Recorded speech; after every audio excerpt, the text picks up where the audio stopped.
Today I'll teach you how to change a language on Steam. So it's pretty simple. So after opening Steam, make sure you're on the bottom left corner, this little side of Steam. Once you're in this side of Steam, at the top right corner you can see the little question mark. In your case, it's going to show you your profile picture, whichever profile picture you have on your Steam. Click on it and then you can see this option called account details at the bottom. Click on account details. So inside account details, it's going to bring you over here. So scroll to your left until you see this option called language preferences. Click on language preferences.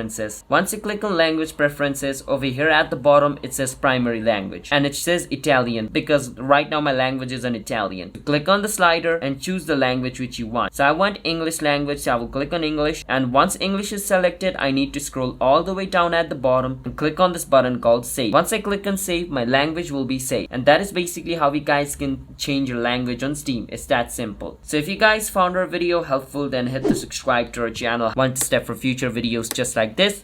I'll see you guys in my next video. Bye bye until then.